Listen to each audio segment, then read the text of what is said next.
Ini namanya vagina. Vagina itu organ kopulasi. Kalau pada laki-laki ada penis, kalau ini ada vagina.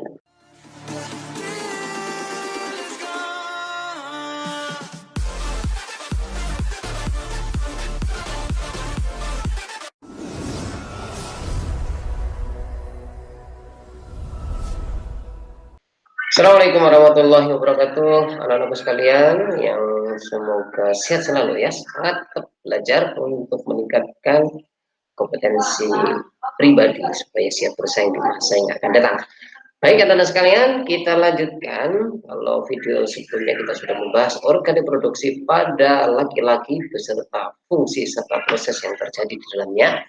Sekarang biar adil nih, kita akan membahas bagaimana organ reproduksi pada perempuan serta fungsinya seperti apa dan proses oogenesis, bagaimana mekanisme seorang perempuan menghasilkan sel telur atau sel ovum. Ada sudah ready ya? Oke, siapkan catatannya. Sekarang kita akan lihat bloknya terlebih dahulu. Baiklah, kalian tentu sudah membaca ini ya, organ reproduksi pada wanita. Di situ ada apa saja? Oke, ada organ dalam, juga ada organ kelamin luar, yaitu yang kelamin luar yaitu pubis. Pubis itu adalah bulu kemaluan, ya, bukan bulu, rambut kemaluan. Kemudian mons veneris, kemudian ada labia mayora, ada labia minora, ada himen, ada officium uretra. Oke, kalian yang nggak tahu yang mana ini. Kita akan fokus pada organ kelamin dalam, yaitu meliputi ada ovarium, ada ovidat, ada uterus, ada cervix, dan ada vagina. Oke, sekarang kita lihat gambar versi lain.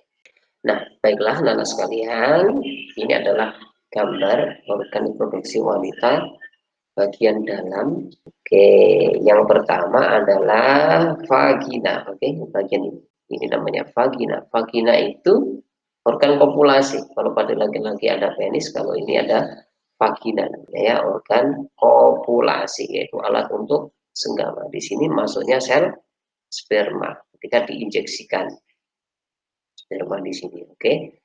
Terus kemudian di sini atasnya ini namanya cervix atau mulut rahim, sebagai pembatas antara vagina bagian dalam dengan rahim. Ini rahim namanya, atau uterus atau rahim.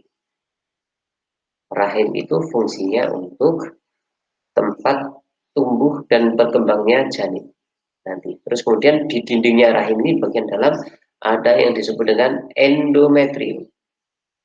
Endometrium itu nanti akan tempat menempelnya zigot atau telur yang sudah dibuai, nanti akan nempel, kemudian akan berkembang menjadi janin.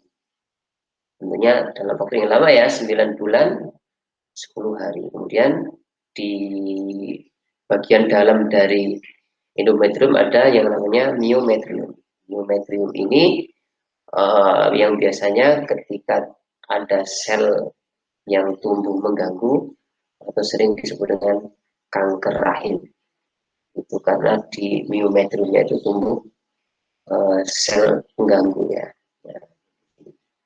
Berikutnya ada ovarium. Ovarium itu ada sepasang. Kalau pada laki-laki ada testis yang sepasang, kalau pada perempuan juga ada ovarium yang sepasang.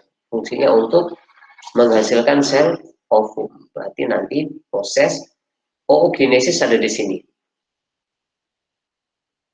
Terus kemudian ini ada tuba fallopi atau oviduct, ya, saluran ini yang akan digunakan untuk memindahkan sel telur yang sudah dibuat di sini, nanti akan berada di tuba fallopi untuk proses fertilisasi. Jadi tuba fallopi itu nanti akan sebagai tempat fertilisasi.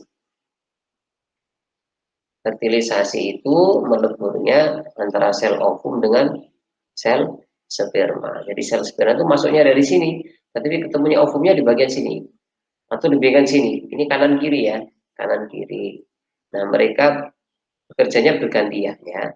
Karena pada kondisi normal, seorang perempuan pada satu siklus menstruasi akan menghasilkan satu sel ovum saja. Meskipun ovariumnya ada dua, karena sistem kerjanya bergantian.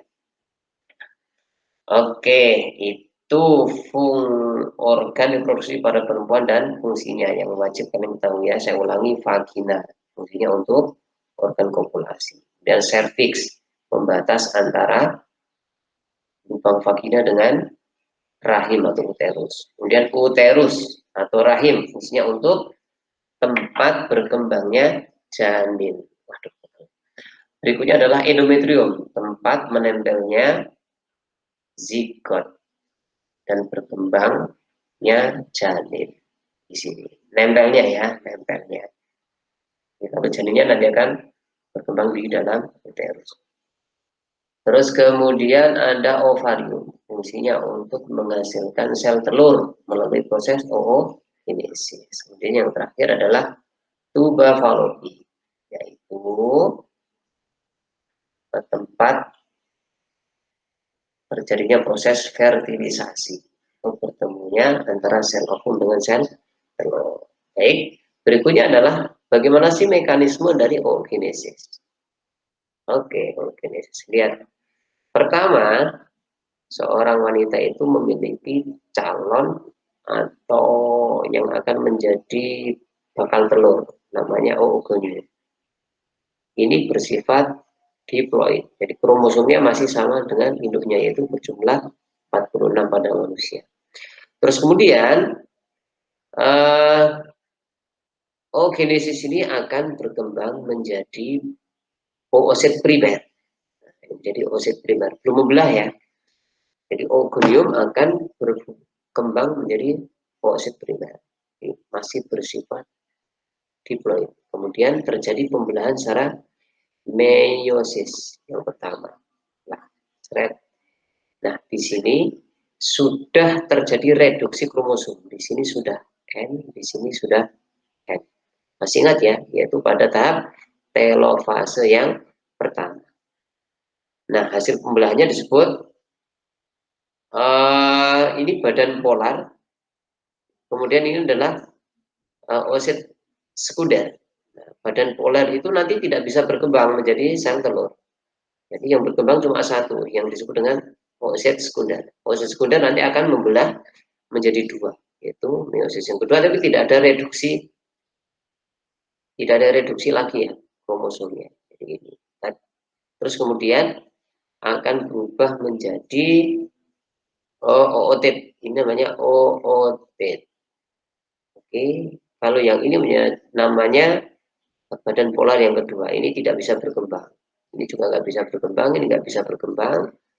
Terus kemudian akan berubah menjadi badan polar yang berjumlah 3, 1, 2, 3. Kemudian yang satu akan berkembang menjadi ovum atau sel telur. Jadi satu kali proses oogenesis dari satu oogonium hanya menghasilkan satu buah ovum.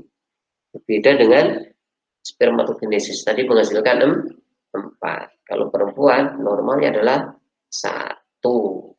Nah, proses oogenesis ini dipicu oleh hormon yang disebut hormon estrogen dan progesteron.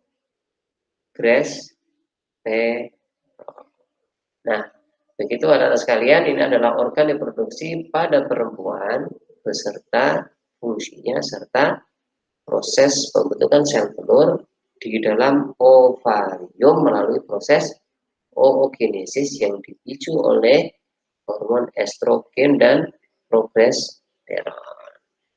Nah, begitu anak-anak sekalian, selanjutnya silakan pelajari tentang siklus menstruasi. Nanti akan di sana ada istilah ovulasi juga ya. Ovulasi itu apa sih? Lepasnya sel ovum dari ovarium ini menuju tuba Fallopi. Lepas ya, karena dipicu oleh meningkatnya hormon LH dan seterusnya. Nanti akan dibahas secara lengkap di pembahasan siklus menstruasi pada perempuan. Nanti saya tidak akan membahas di sini karena terlalu panjang. Terima kasih para siswa sekalian, semoga penjelasan ini menguatkan kalian, pengetahuan kalian tentang organ reproduksi pada perempuan. beserta fungsinya. Sampai ketemu di pembahasan berikutnya. Assalamualaikum warahmatullahi wabarakatuh.